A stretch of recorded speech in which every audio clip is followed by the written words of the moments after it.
Filipenses 3.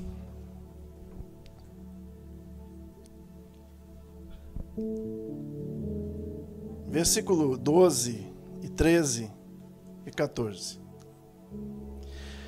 Diz assim: não que eu tenha já recebido ou tenha já obtido a perfeição, mas uma coisa faço, prossigo para conquistar aquilo também fui conquistado por Cristo Jesus. Irmãos, quanto a mim, não julgo havê-lo alcançado, principalmente versículo 13, prestem atenção, 13 e 14. Irmãos, quanto a mim, não julgo tê-lo alcançado, mas uma coisa faço, esquecendo-me das coisas que para trás ficam e avançando para que estão diante de mim, prossigo para o alvo, para o prêmio da soberana vocação de Deus em Cristo Jesus. Amém? Eu queria falar aqui sobre mudança. Essa mensagem eu gosto muito de pregar sobre isso no fim de ano, no início de ano. Está todo mundo querendo mudança, né? Está todo mundo querendo uma renovação, um recomeço. A gente faz planos, eu vi o Edson falar aí, vamos ler a Bíblia esse ano e tal, e carta para Deus. É tanto desejo, né? A gente tem tanto desejo. Mas vamos procurar entender a respeito disso, como mudar. Porque estamos há tanto tempo querendo mudança e não mudamos. Todo começo de ano, né, pastor? Vou comer fim de ano, vou engordar uns 10 quilos, mas em janeiro começa o jejum, vou perder uns 20, 30 e... É tanto projeto que a gente tem, quanto família, quanto pessoa, né? Como pais, como profissionais dessa vida, como gente que sonha, que projeta um futuro melhor. Está todo mundo querendo mudança, mas ninguém muda.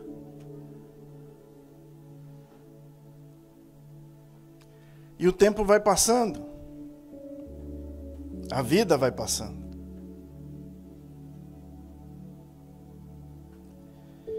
E nós precisamos parar e entender qual é o processo para que isso aconteça em nossa vida.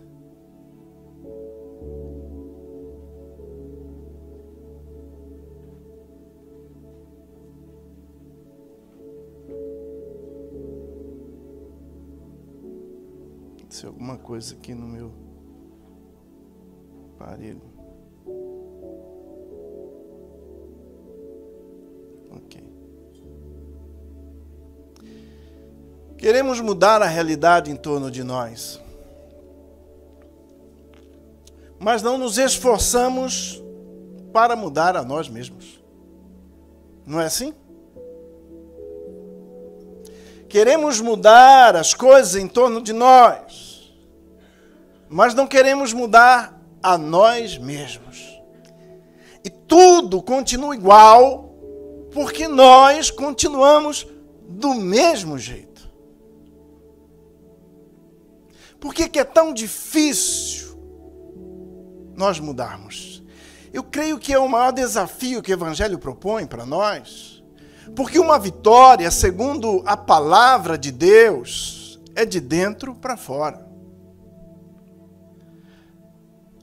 Os fariseus, os sábios, os escribas questionaram Jesus dizendo: Senhor, de que forma vem o teu reino? De que maneira ele vai aparecer? Como ele vai surgir? Vem talvez um exército de anjos aí... Vai vir um grande exército, raio, trovão, o que é, como vai ser, qual a forma visível de identificarmos o teu reino? Jesus deu uma resposta muito interessante. Ele disse assim: vocês não vão ver o meu reino. Ele não vai se apresentar a vocês de forma visível. O meu reino estará dentro de vocês. Precisamos entender a profundidade e excelência dessa revelação na nossa vida, porque isso é o início de algo poderoso e transformador. É de dentro para fora.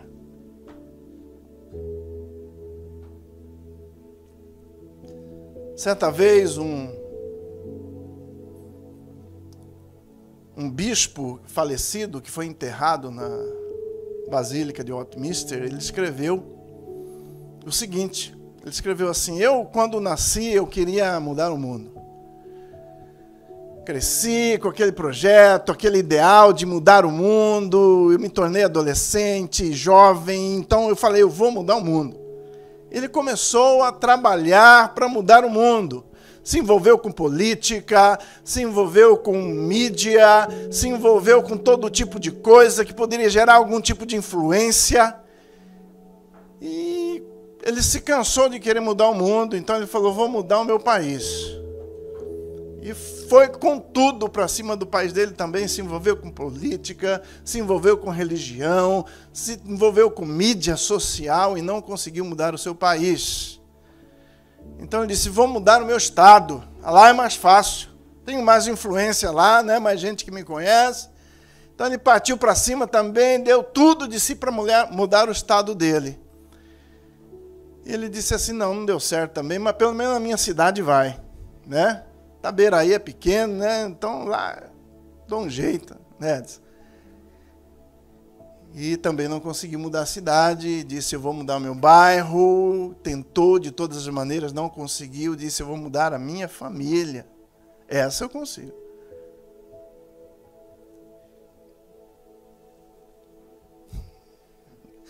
Você conseguiu mudar a sua família? No final ele escreveu, eu tentei mudar o mundo, tentei mudar o meu país, a minha nação, o meu estado, a minha família. No final eu descobri que se eu tivesse mudado a mim mesmo, talvez o meu exemplo tivesse mudado meus filhos, mudado a minha casa. E se eu mudasse a minha casa, talvez o meu bairro sofresse a influência dessa mudança, e alguém poderia ver lá aquela família diferente. E se meu bairro mudasse, talvez a minha cidade, o meu país, continente, o mundo. O grande poder transformador está dentro de nós.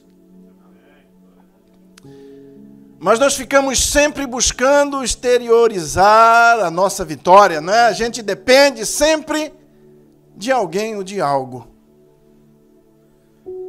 Nesse texto, eu quero abordar 3 pontos que o apóstolo Paulo aponta aqui, que são essenciais. Sem eles, você nunca vai conseguir deslanchar nenhum projeto na sua vida. Nenhum.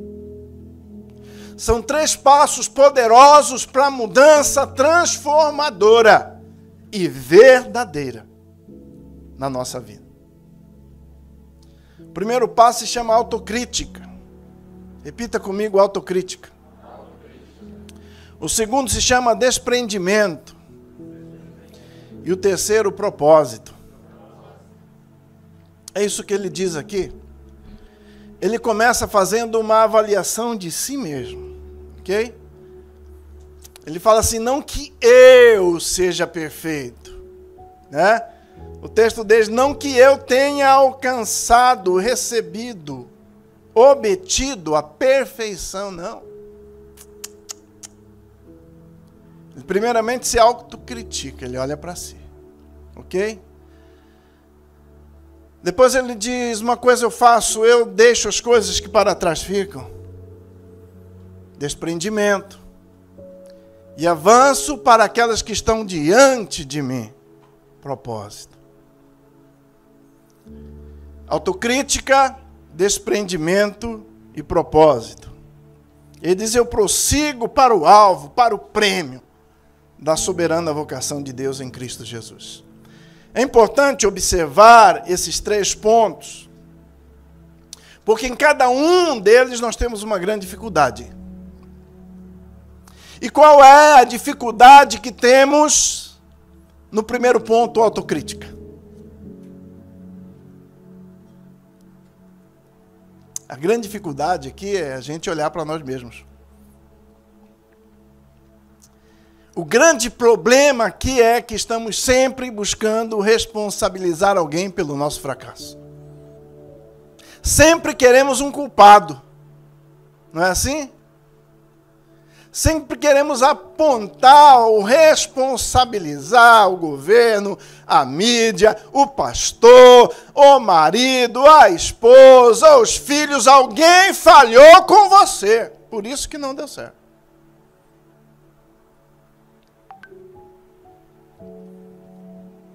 Isso talvez seja uma das coisas mais difíceis que existe para o homem fazer.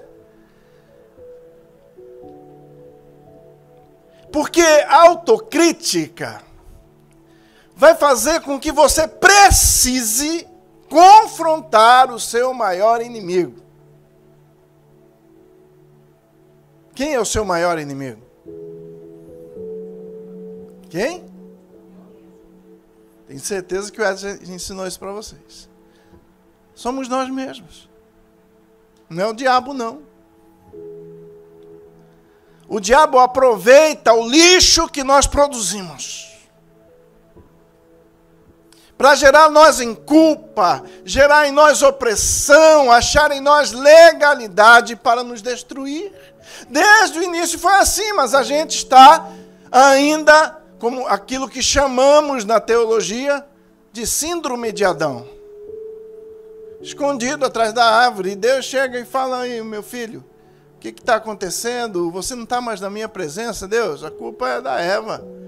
A mulher que o Senhor me deu, resolva com ela. E, faz uma reunião aí, porque... E vai até Eva acusa a serpente leva a chibatada lá e pronto. E todo mundo paga o pato. Até nós. Até os dias de hoje. Porque ninguém consegue olhar para si e ver a sua parte, a sua responsabilidade, olhar para si mesmo com uma visão clara que evidencia o erro. A gente floreia demais, sabe?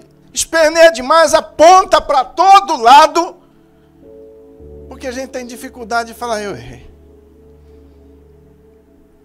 Me perdoe, eu errei.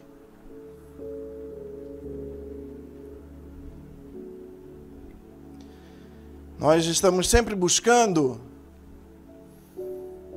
como vai a atitude do pastor em relação a mim. Como vai a atitude de Deus em relação a mim. Como vai a atitude da minha família em relação a mim. Eu me dou tanto, me dedico tanto e não recebo nada em troca.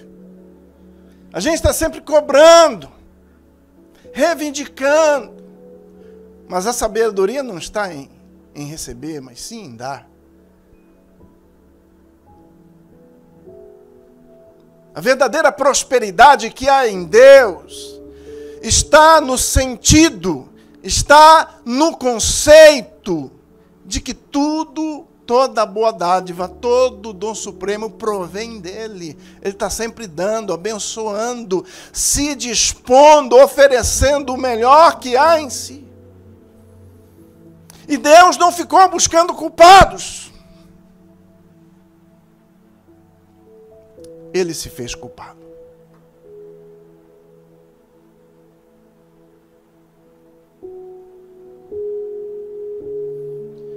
Para resolver o problema que estava trazendo tanta morte, tanto caos, tanta dor, ele se fez culpado, porque todo mundo estava se culpando.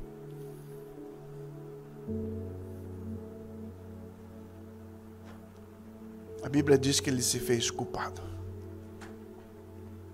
Assumiu a nossa culpa. A resposta nunca está em você apontar o problema que o outro te causou. Deus não faz isso. Isso é uma coisa do homem. O homem sempre está buscando responsabilizar alguém. Quando Os discípulos se deparam com aquele homem cego, de nascença, logo vão a Jesus e perguntam: Senhor, quem que pecou, esse aqui? Ou foram os pais dele que pecaram para que ele nascesse assim? Jesus diz assim: ninguém pecou. Por que alguém tem que... Ninguém pecou. Mas o texto ali quer dizer assim: já que existe um problema, vamos buscar uma solução juntos. Deus será glorificado nesse problema agora. Amém? Aleluia! A gente sofre demais e machuca muito uns aos outros, porque a gente está sempre buscando culpar e não busca solução. O pastor leu o texto de Jó. Jó é um exemplo disso. Os amigos de Jó chegam lá ao lado dele e ficam olhando 3 dias, boquiabertos, mudos. Depois o que eles fazem? Jó, você pecou, não é possível. Confessa seu pecado, Jó. Jó, você, Jó, é um miserável. Confessa seu pecado, ajoelhe agora. Ora a Deus e se arrependa. Não é assim que o crente é, gente? O irmão não pode pegar um problema ali, ter uma falência, uma dor, uma enfermidade. E, irmão, precisa orar, hein? Se consagrar mais. O irmão lá está em pecado, gente. Olha só. Por que a gente é assim, se destrói tanto? Sabe? A gente está anulando o maior potencial que existe.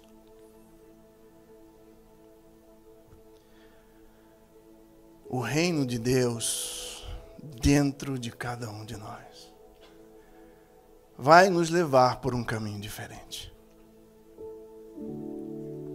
Então, assim, esse é um problema terrível. E a grande dificuldade aqui é que nós buscamos responsabilizar alguém. Pare com isso. Seja você um solucionador de problemas. Alguém que traz graça, alguém que traz direção, alguém que sabe ora simplesmente, alguém que simplesmente ouve, assimila a dor do outro. Seja você alguém que aprende a olhar para si, porque esse é um problema seríssimo que Jesus enfrentou. E ele chamou aquela geração de hipócrita. A hipocrisia foi uma barra para Jesus enfrentar ali. Aquela geração religiosa só sabia apontar, mas não reconhecia os seus erros. A segunda situação é desprendimento. Então ele diz assim: eu olhando para mim, eu entendo que preciso mudar. Você, não sei se tem gente aqui que mexe com carro, ou é carpinteiro, ou Edson é pastor, cada um tem uma profissão, gente. Você como pai, em qualquer área da sua vida, se você não se autoavaliar, você nunca vai melhorar. É mentira isso? Se você não reconhecer aonde você está errando, você nunca vai mudar, porque a principal coisa que precisamos fazer é ter consciência, entendimento. Isso não é emocional, isso é razão, é racional. A nossa vitória é racional, não é emocional. A emoção sempre vai levar você ao fracasso, mas o princípio sempre vai apontar o caminho da vitória. Então é necessário se autoavaliar para que você melhore. Tá bom no violão aí, quase que eu peguei esse violão para tocar. Violão bom desse, hein, pastor? Dá uma vontade de tocar, rapaz. Tá bom. Mas a gente precisa se avaliar, né? Cada um de nós para melhorar. O tecladista, né? O baterista, o pastor. Precisamos melhorar, precisamos entender primeiramente aonde estamos errando, ok? E parar de justificar o nosso erro no erro do outro. Então, o apóstolo Paulo diz, eu olho para mim mesmo. Eu a ninguém julgo, nem a mim mesmo, ele diz. Logo se manifestará aquele que é competente para julgar vivos e mortos. Não vou entrar nesse detalhe aqui, mas existem 3 coisas que nos tornam completamente incapazes de julgar. Totalmente incapazes. Primeiramente, o que nos torna incapazes de julgar alguém é a nossa ignorância. A gente não conhece a realidade do outro. A gente não sabe o que está acontecendo com a pessoa. Então, se você não sabe qual é a dor do outro, qual é o drama do outro, não julgue. Em segundo, a gente não pode julgar ninguém porque a gente é mau. Não sou eu que estou falando não, gente. Jesus disse isso. Se vocês que são maus, não foi isso que ele disse? Não tem nenhum bonzinho aqui, nem eu, nem ninguém. A nossa natureza é ruim, gente. Tem nenhum bonzinho aqui, não. Jesus, enquanto homem, não aceitou nem que chamassem ele de bom. O cidadão chegou e disse, bom mestre. Ele falou, por que me chamas bom? Bom, só um que é Deus. A gente vê a gente bonzinho, né? Nós somos bonzinhos. A gente bota um peso enorme no erro do outro. Mas o nosso erro sempre é justificável. Então nós precisamos entender que há uma crise instaurada em nossa família, em nosso trabalho, em nossa vida. E precisamos observar bem que talvez nós sejamos o culpado e não o outro. Segundo o desprendimento, ele diz, eu me desprendo. Desprendimento é algo difícil. Desapegar das coisas, sabe? A gente é muito apegado. Eu acho que um passo para a mudança, após você entender que você está errado, é se desapegar daquilo que você é. É se desapegar daquilo que você fazia. Se desapegar de sentimentos passados, de falta de perdão. Porque a nossa alma está invariavelmente marcada com várias sensações que aconteceram durante a nossa vida. A alma humana é a substância mais sensível que Deus criou. Um susto marca você para sempre. Uma palavra defrauda você para sempre. Tira a sua direção.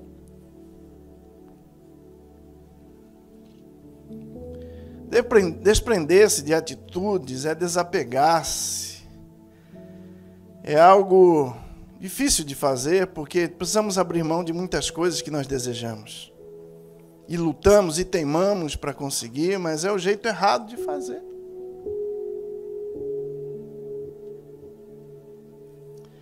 Esse exercício é difícil porque a maioria dos nossos desejos está relacionado ao nosso passado recente ou ao mais distante.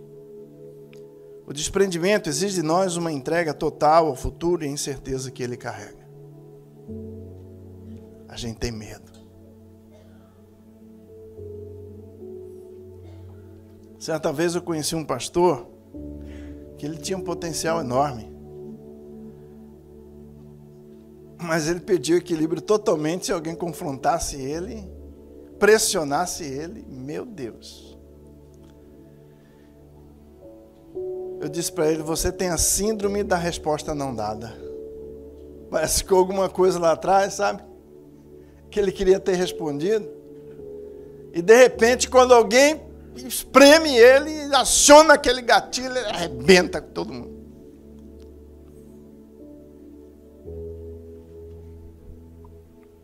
A gente se protege demais e nós precisamos desapegar. Fernando Pessoa disse assim: é um tempo em que é preciso abandonar as roupas usadas, que já têm a forma do nosso corpo, e esquecer os nossos caminhos que sempre nos levam aos mesmos lugares. É o tempo da travessia, e se não ousarmos fazê-la, teremos ficado para sempre à margem de nós mesmos. Forte esse texto. Prestem atenção, vou ler de novo. Há um tempo em que é preciso abandonar as roupas usadas que já têm a forma do nosso corpo e esquecer os caminhos que nos levam sempre aos mesmos lugares. É o tempo da travessia. E se não ousarmos fazê-la, teremos ficado para sempre à margem de nós mesmos.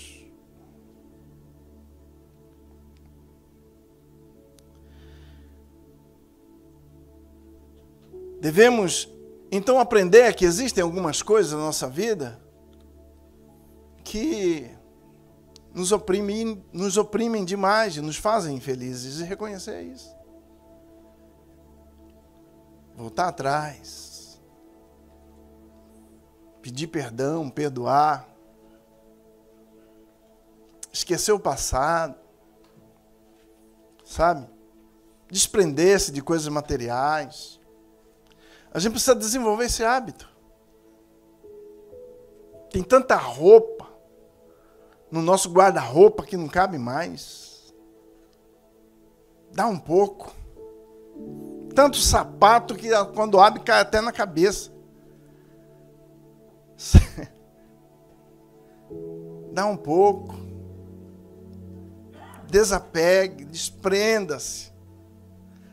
Abra mão de coisas materiais, de coisas pessoais, de sentimentos. Sabe? Deixe de viver teimoso, querendo que a coisa aconteça daquele jeito. É assim, tem que ser assim, vai ser assim, pronto. Tem que ser desse jeito e pronto. Meu Deus, quanto desgaste, quanta dor.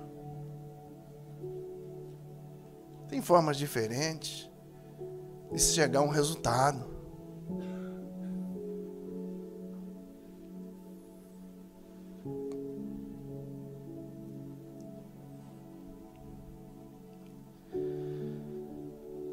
Nós precisamos voltar a ter vontade. O maior problema para que não haja desprendimento, mudança em nós, é vontade. Primeiro, é buscar um culpado. Segundo, é vontade. Os filósofos do passado, os estudiosos do passado, eles faziam uma avaliação, buscando qual seria o maior atributo que o homem tem. Então, assim, eles pensaram assim, que uma pessoa bonita seria a pessoa mais bem-sucedida no mundo. Foi o primeiro conceito defendido. Uma pessoa bonita ia ser uma pessoa feliz e bem-sucedida. Pô, se ela é bonita, ela tem tudo. Com o passar do tempo, eles viram que pessoas bonitas estavam trabalhando na casa de pessoas feias. Estavam servindo pessoas feias. Então, eles viram que beleza não é sinônimo de sucesso, não. Eles falaram assim, bom, vamos então estudar novamente. Estudaram e disseram assim, não, agora quem é inteligente é a pessoa mais propensa a ser bem-sucedida. Então, agora a inteligência é o maior atributo que o homem tem. Depois eles foram vendo que pessoas inteligentes também, às vezes, não chegavam a lugar algum. A inteligência era boa, iluminava o caminho, mas tem muita gente inteligente também trabalhando para gente, que não era tão inteligente assim.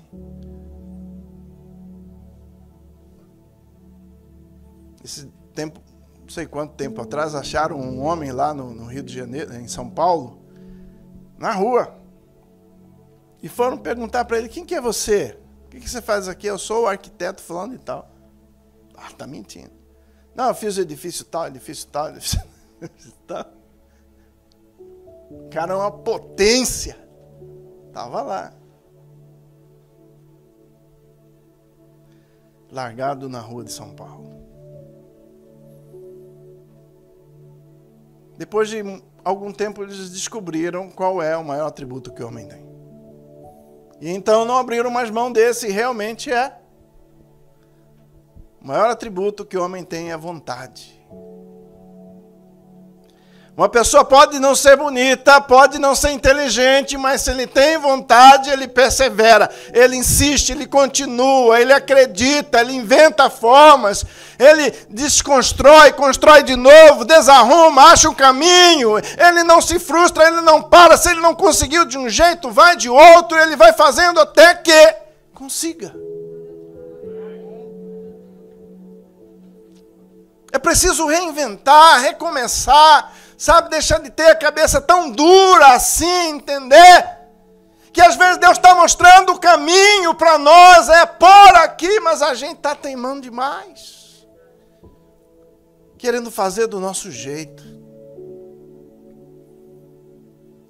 E aí, como a gente é fraco na vontade, a gente logo desiste.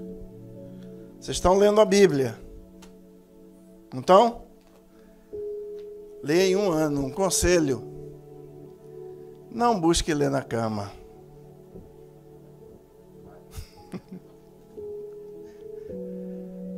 Porque ler a Bíblia é um exercício de perseverança e de vontade.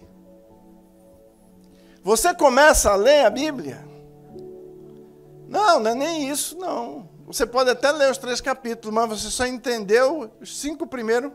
Você leu, depois você já viajou na maionese, já estava viajando para a Europa, você já estava, sabe, pagando uma conta que você tem que pagar, você já estava resolvendo um problema com o seu amigo que você tem que resolver. Você fez 1000 coisas lendo a Bíblia, menos entendeu o que estava lendo. Porque a nossa inteligência está ali, mas a nossa vontade não. Estão entendendo isso? A gente precisa entender que a força de vontade, sim, tem um poder a nos levar ao nosso objetivo. Eles fizeram uma pesquisa também que diz que o ser humano passa 70% do tempo no passado, 25% do tempo no futuro. E 5% atento aqui e agora. Aquilo que a gente precisa realmente fazer. Sabe? Que a gente não consegue caminhar porque 70% a gente está no passado. Eu achei exagerada essa estatística, mas pode ser que seja verdadeira. A gente não consegue dar um passo porque, não deu certo. Não vou tentar não. Não é? As nossas experiências passadas geram bloqueios para nós no presente e a gente não vive o futuro. –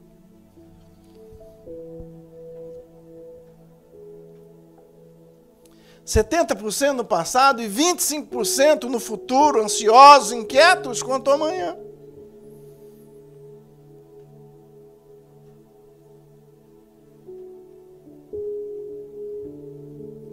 Tem muita gente hoje que não quer ter filho. Muitos casais que não querem ter filho. Por quê? Ansiedade, excesso de futuro. Meu Deus, como que o mundo está? Eu vou criar filho no mundo desse? Não, o que vai acontecer com meu filho? Já amam uma parafernália de eventos possíveis, calculados, e não vive a vida. E não projeta o amanhã, procrastina tudo. Nós não temos poder de alterar o passado, mas ele tem alterado o nosso presente e, consequentemente, também o nosso futuro. E viver no futuro é se tornar ansioso, sofrer acordado, vislumbrando situações que não estão nos planos de Deus para nós.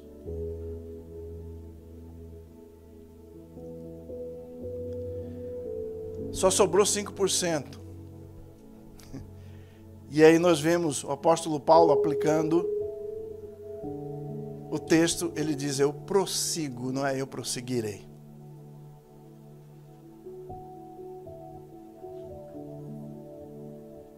Eu prossigo, não é eu prosseguirei. Sabe, gente? Tem muita gente que vive assim. Oh, pastor, Deus já me usou tanto. Oh, glória a Deus, pastor. Pastor, já fui evangelista, pastor. Já ganhei alma demais. Pastor, eu não saía da igreja. Pastor, uma unção que eu tinha, oh, glória. E agora, irmão, como é que você está? Ah, pastor, não sei, uma frieza. Não consigo nem ir para a igreja mais, vivendo de passado. Ou então tem aqueles animados, pastor, novo ano, novo eu, na igreja. Pode contar comigo, vou chegar cedo, né? Ano que vem eu vou abrir a igreja, vou fechar a igreja, vou aprender a tocar instrumento. Se tem alguém ativo na igreja, serei eu. Cadê o homem?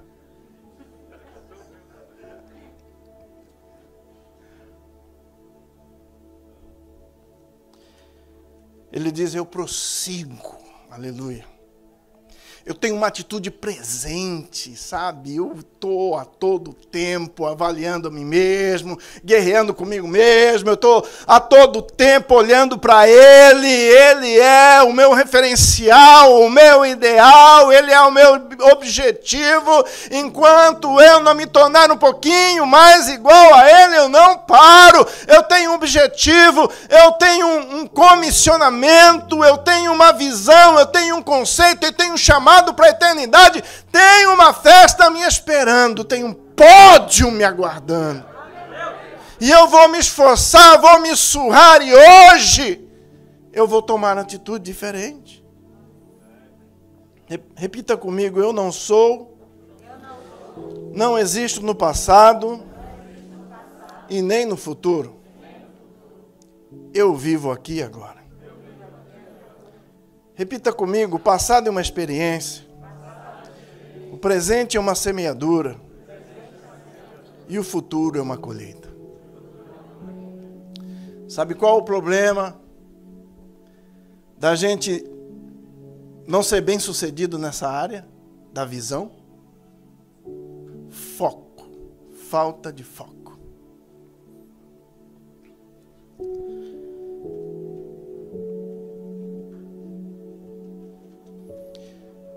Deus, quando chamou Moisés, Moisés esperneou de todo jeito para não atender o apelo de Deus, não foi? Senhor, mas daqui e dali, falou, Moisés, eu sou contigo, mete a mão aqui dentro e puxa, ó, tá branca de lepra, Deus enfia de novo, puxa, a vida está curada, ó, que milagre, sou contigo, Moisés, vai lá. Oh, Deus, mas sabe, não sei se esse negócio é para mim. Moisés, pega o seu cajado, lança no chão, lançou, virou uma cobra e diz que ele corria da cobra. Estava com medo. Falou, pega esse bicho aí, Moisés. Ele pegou, virou cajado de novo. Ele está vendo, eu sou contigo. Sabe, estava difícil convencer Moisés, sabe por quê? Porque ele não queria voltar ao passado e resolver o problema. Ele fugiu do Egito como um assassino. Ele estava manchado lá. Que eu vou voltar no Egito? Cara, eu já tinha abortado esse plano da minha mente. Isso daí já tinha deletado de mim. Egito ficou no Egito. Nunca mais. Aí Deus fala, volta lá. Meu Deus, ele falou, isso aí não é para mim não, Deus. E ele foi argumentando com Deus. E o último argumento dele foi, tá bom, tudo bem, eu vou chegar lá, vou enfiar a mão aqui, vai sair a lepra, eu vou fazer a cobra ali aparecer, mas eles vão perguntar, quem que você é, rapaz? De onde que você saiu? Não é assim que a turma fala? Qual é o nome do teu Deus? O que eu vou falar para ele? O que eu vou falar?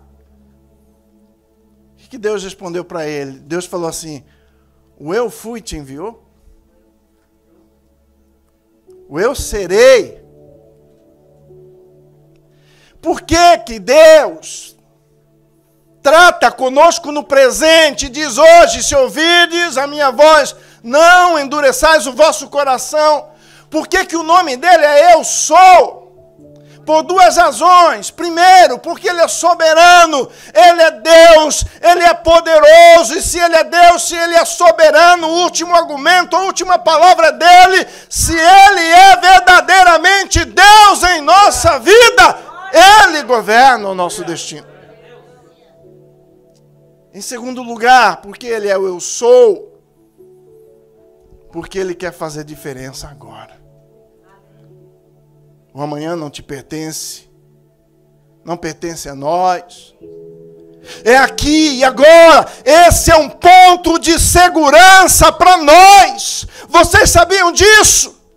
Porque aqui e agora é um tempo de segurança e estabilidade para nós, porque nós não temos controle sobre o passado, o futuro não nos pertence, então a nossa atitude é hoje, é agora. Por isso ele diz: hoje, se ouvirdes a sua voz, não endureçais o vosso coração, porque Deus quer governar a nossa vida é agora.